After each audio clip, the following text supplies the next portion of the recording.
펜타곤도 지금 날아가서 터지고 우리나라도 지금 난리가 났어요. 자, 이제 북한은 지금 어떻게 돼 있습니까?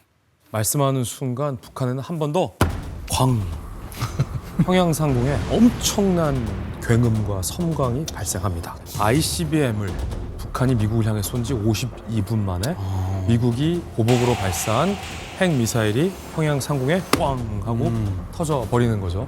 이 순간부터는 뭐 김정은 집무실, 평양의 외곽의 고급 주택들, 뭐 핵시설 발전소, 그리고 평양의 기차역 할 것 없이 지상에 있는 것은 흔적도 찾아보기 어려울 정도로 사라지게 됩니다. 평양에서 이제 무려 300만 명의 주민들이 녹아서 사라져버릴 정도의 위력을 발휘하게 됩니다. 여기서 근데 딜레마가 있어요. 미국을 상대로 핵미사일을 먼저 발사하고 미국도 얻어맞고 미국이 동시에 보복을 해서 응징을 했잖아요. 그런데 이 미국의 핵미사일 속에서 김정은은 안전하게 어디론가 대피해 있을 것이다 라는 게 이 24분 시나리오 안에 들어가 있어요. 정작 김정은은.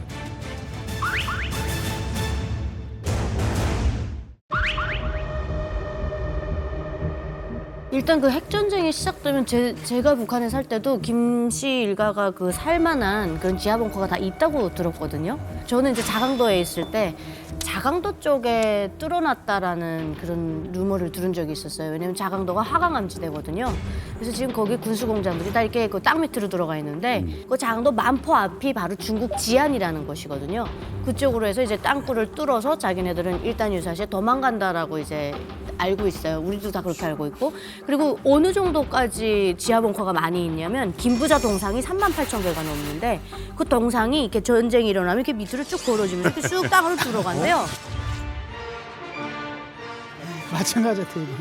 그 동상까지도 핵 공격으로부터 막겠다라고 뚫어놨을 정도니 그 자기 살겠다고 독재자가 자기 살 구멍을 안 뚫어놨겠냐. 그럼. 그래서 이미 저는 지하벙커로 도망갔을 거라고 생각합니다. 본인은 벙커에 들어가서 살 수 있다고 치지만 국가가 소멸됐는데 거기서 혼자 뭐 합니까? 그러니까 김정은 그 일가는 살고 북한 주민들은 다 죽겠죠. 핵무기가 지금 오고 가는 상황에서도 김정은한테는 플랜 B가 있다라고 보시는 게 맞을 것 같아요. 그러겠죠? 그러니까 핵무기가 오고 가는 상황에서도 플랜 B를 만들어 놓지 않고 이렇게 핵무기를 고도화시킨다. 지금 50발 핵무기인데 이제 몇 년 내 수백 발까지 갖는다고 하잖아요. 그거는 거기에 맞는 인프라도 같이 갖춰놓는다고 보면 될 것 같습니다. 즉 핵 전쟁이 일어났을 때 지하에서 측근들 혼자만을 사는 게 아니라 그 지휘할 수 있는 일부 인원까지 해서 지하에서 지휘할 수 있고 이런 것도 이제 해놓겠지만 그럼에도 불구하고 말씀하신 대로 국가 사회가 운영할 수 없다. 그런 상태에서 거기서 살 수 없으니까 다른 채널로 이제 가서 살 수 있게 하는 게 중국과 러시아라고 그렇죠. 볼 수 있을 것 같아요. 그러면 중국과 러시아를 글로 가다가 포착이 될 수도 있으니까 땅굴을 통해서 이동하는 방안 이런 것까지 치밀하게 다 생각해서 놓을 가능성이 높고 지금 국제사회가 지금 안타까운 게 아까 시리아 얘기 나왔는데 알라사드 정권이 화학무기까지 쓰고 인권유린 그렇게 많이 했는데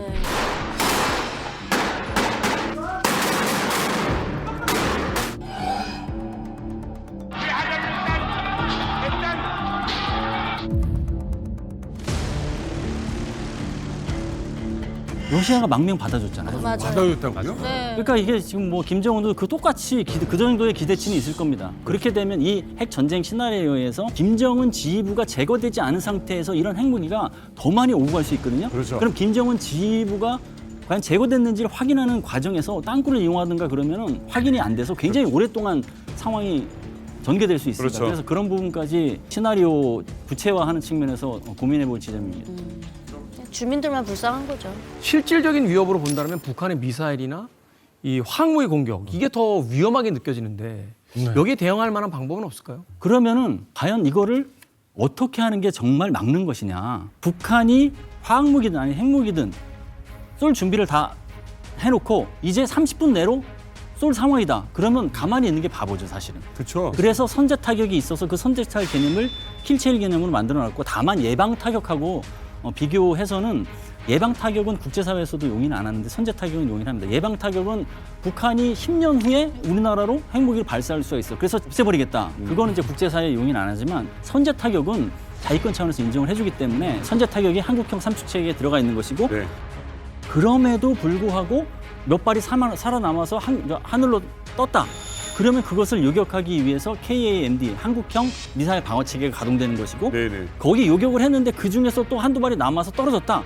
그러면 2차 공격을 막기 위해서 대량 응징 보복에 들어가는 거죠. 거기에 이제 몬스터 미사일이라고 하는 현무5 이런 거를 발사를 해서 다시 두 번째 공격을 하지 말아라고 엄포를 주는 거죠. 이렇게 시스템이 한국 자각 능력에 기반해서 한국형 삼축 체계가 있고요. 네. 그거 외에 한미 동맹에 또 보안 시스템이 있습니다.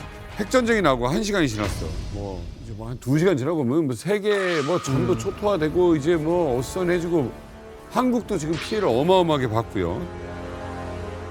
공멸하는 겁니다. 대한민국과 북한은 공멸하는 것이 이 책의 그 핵전쟁 시나리오의 결말인 거예요. 아니 24분의 이 시나리오 같은 전쟁에 대비해서 핵이 없는 우리나라는 어떻게 이걸 대비해야 되나요? 공론화를 일단 시작을 해야 돼요. 회의라도 될지 안 될지는 몰라요. 근데 그렇게 함으로써 상대편이 긴장을 하겠죠. 물론 뭐 NPT 같은 여러 가지 문제 해결을 해야 되겠지만 우리도 공론화를 할 수 있는 거잖아요. 북한에게. 너희들이 그렇게 핵 개발하면 우리도 자체 핵 개발을 하겠다. 우리 한번 회의를 해보자. 그러니까 쉬쉬쉬 할 때가 아니라고 생각을 해요. 일단 공론화는 해야 될 거라 생각합니다. 우리가 핵무기를 갖고 있잖아요. 그러면은 또 어떤 뜻이냐면 핵전쟁이 났을 때 제일 먼저 타격 대상이 돼요.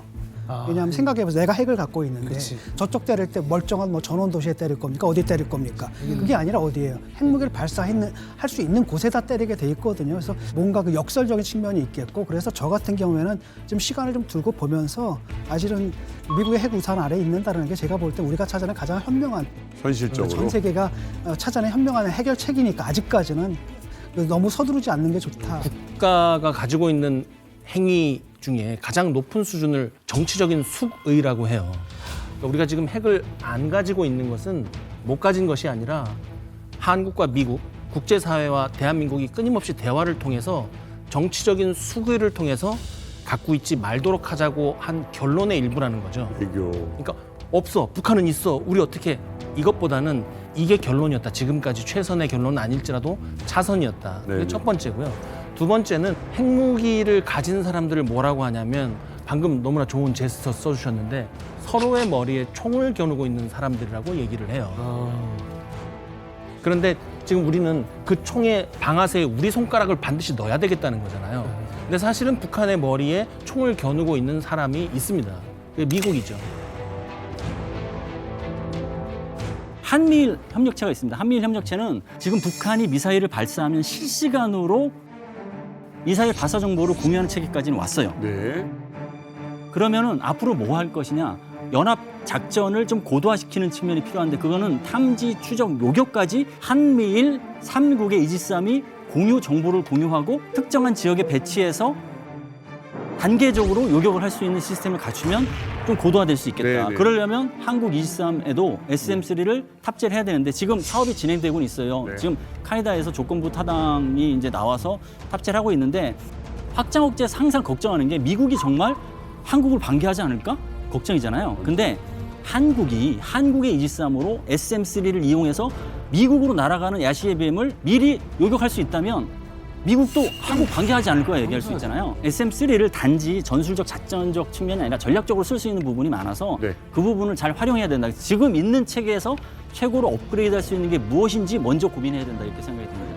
그렇게 되면 북한이 굉장히 지금 불안해하고 심기가 불편해하는 것 중에 하나가 한미일 안보 협력이거든요. 왜냐하면 억제력이 높아지기 때문에 그런 겁니다. 네. 북한이 두려워하는 거는 하면 좋습니다. 그만큼 북한이 오판하지 못하게 만드는 장치가 됩니다.